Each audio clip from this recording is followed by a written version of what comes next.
আজকে বিশ্বের শ্রেষ্ঠ দুইটা মিথ্যাবাদীর পরিচয় আমি করিয়ে দিব। আপনি অস্বীকার করতে পারতেন না যে তারা মিথ্যাবাদী না, আপনাকে স্বীকার করতে হবে। আর আপনি যদি স্বীকার না করেন আমার সাথে যে তারা মিথ্যাবাদী না, তাহলে কমেন্টে এসে বলবেন, তাহলে আমি আপনার সাথে প্রমাণ দেব যে আপনি প্রমাণে টিকবেন না আমি টিকবো, সেটা আমি দেখব আপনার সাথে। তো আপনি যদি আমার ভিডিওটা দেখে থাকেন তাহলে অবশ্যই শেষ পর্যন্ত শোনার জন্য রিকোয়েস্ট করছি। কে হচ্ছে পৃথিবীর শ্রেষ্ঠ মিথ্যাবাদী? দুইটা মানুষ, আপনার খুব কাছের দুইটা মানুষ সবচেয়ে বেশি মিথ্যাবাদী।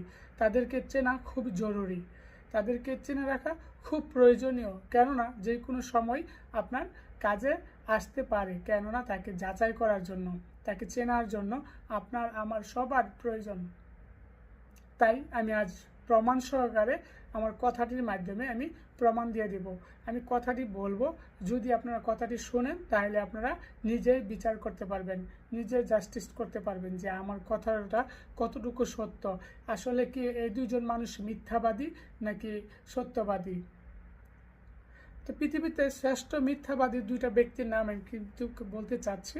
সে দুইটা ব্যক্তি, এক হচ্ছে পৃথিবীতে যার উসিলায়, যার মাধ্যমে আল্লাহ সুবহানাহু ওয়া তাআলা আমাদেরকে প্রেরণ করেছেন, তিনি হচ্ছেন সকলের গর্ভধারিণী মা।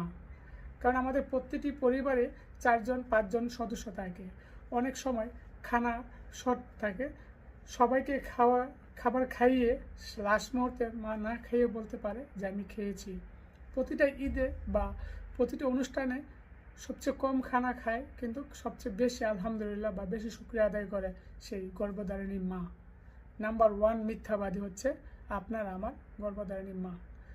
নাম্বার 2 পৃথিবীর শ্রেষ্ঠ মিথ্যাবাদী, এই যুগের শ্রেষ্ঠ মিথ্যাবাদী, বর্তমানের সবচেয়ে বড় মিথ্যাবাদী এবং হাসি মুখে যে কথা বলে, সে হচ্ছে আমার মতো, আপনার ভাইয়ের মতো, আপনার বাবার মতো, আপনার চাচার মতো একজন রিমিটেন্স যোদ্ধা, প্রবাসী। এখন চলছে মাহে রমজান মাস, আপনি যদি দেখেন তার ফেসবুকে বা ইমোতে যে সে ইফতারে কোনো পিকচার শেয়ার করছে না, তাহলে বুঝে নেবেন সে এই রোজাটা তার জন্য পর্যাপ্ত পরিমাণ হচ্ছে না, ইফতারি কিংবা সেহেরি খাবার। হ্যাঁ, যদি ভালো খায়, ভালো পরে প্রতিটা প্রবাসী পিকচার তোলে, ফটো তোলে, ফেসবুকে ইমোতে শেয়ার করে, প্রতিটা প্রবাসী, বুঝে নেবেন। আবার এমন আছে যে মাঝে মাঝে যায়, একটা দুটা করে, আর যারা নিয়মিত করে নিয়মিতই পোস্ট করে। তাই বলি, প্রতিটা প্রবাসী হচ্ছে দ্বিতীয় মিথ্যাবাদী।